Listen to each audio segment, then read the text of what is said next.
Fellow students, teachers, parents, education stakeholders, and my fellow Kenyans, good evening.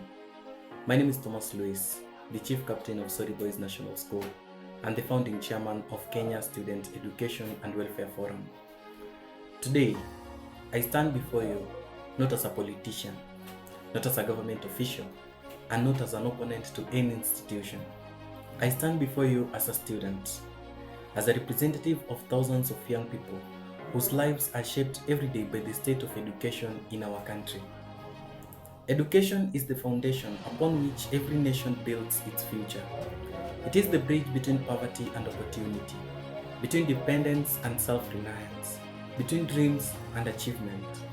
Every doctor, teacher, engineer, lawyer, entrepreneur, farmer, scientist, and leader begins as a student. Therefore, when education faces challenges, the future of the nation itself is affected. In recent years, Kenya has witnessed recurring unrest in schools. Whenever such incidents occur, the conversation often focuses on discipline, punishment, and responsibility. While discipline is important, we must also ask ourselves difficult but necessary questions. Are students being heard in schools? Are schools receiving adequate support to provide quality education? Are welfare concerns being addressed before they become crises? Are the structures for dialogue between students and school administration strong enough? These are not questions of rebellion, they are questions of responsibility. The Kenyan Students Education and Welfare Forum has been established to create a peaceful, professional and constructive platform through which students can participate in conversations affecting their education and welfare. Our objective is not confrontation. Our objective is dialogue. Our objective is not to undermine school administrations. Our objective is to strengthen education by ensuring that every stakeholder, including students, has a voice in shaping solutions. As students, we recognize and appreciate the efforts made by teachers, school administrators, parents, and the government of Kenya to expand access to education. We acknowledge the investment that have been made over the years to improve learning opportunities for millions of young Kenyans. However, we also recognize that challenges remain. Many schools continue to face financial pressures. School administrators often struggle to balance growing operational costs with limited resources. Parents face increasing economic difficulties. Students experience challenges that sometimes remain unaddressed until frustrations accumulate. It is for this reason that our forum intends to submit a national petition calling for meaningful dialogue and practical reforms in the education sector. Firstly, we call for the timely and full disbursement of capitation funds to schools. Delays in funding creates difficulties for school managements and may affect essential services required for effective learning. Secondly, we call for a national review of the current capitation allocation to determine whether it adequately reflects the realities faced by schools today.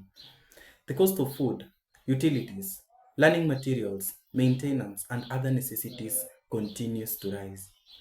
Thirdly, we call for the establishment of stronger student consultation mechanisms in schools.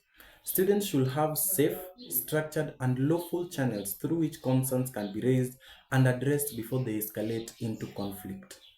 Fourth, we call for enhanced student welfare standards across all schools. Every student deserves a safe learning environment, proper sanitation, decent accommodation, access to guidance and counseling services, and conditions that promote both academic excellence and personal development. Fifth, we call for greater transparency and accountability in education financing so that stakeholders can better understand how resources are allocated and utilized. Finally, we call for a comprehensive national inquiry into the root cause of recurring school unrest. Such an inquiry should involve students, teachers, parents, education experts, and policymakers. Sustainable solutions can only emerge when all voices are heard. Let me be clear. The Kenya Student Education and Welfare Forum does not support violence. We do not support destruction of school property. We do not support arson. We do not support indiscipline. We believe firmly that dialogue, research, civic engagement, and constitutional processes are the most effective tools for achieving meaningful change. History has shown that societies progress when citizens participate responsibly in public affairs. The Constitution of Kenya recognizes the importance of public participation, and students, as citizens and future leaders, should be encouraged to contribute constructively to discussions affecting their lives. Today, we extend a hand of partnership to the Ministry of Education, school administrations, teachers, parents, civil society organizations, religious institutions, and all education stakeholders. We are not enemies. We are partners in a shared mission. Our mission is to build an education system that empowers every learner, strengthens every school, supports every teacher, and prepares every young Kenyan to contribute positively to the society.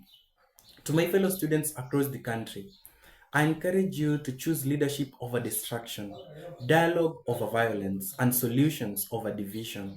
Raise your concerns respectfully, engage constructively, and participate responsibly. The future of our education system depends not only on government action but also on our commitment to responsible citizenship. To parents, thank you for the sacrifices you make every day for the education of your children. To teachers and the school leaders, thank you for your dedication to shaping the next generation. To policymakers and leaders, we respectfully ask you to listen to the voices of students and consider the concerns we raise in good faith. Together we can create an education system that is not only accessible but also responsive, inclusive, accountable, and capable of preparing together a Kenyan education. May we work together to strengthen our schools. May we work together to strengthen our nation. May we work together to make a future. Thank you, and may God bless the Republic of Kenya.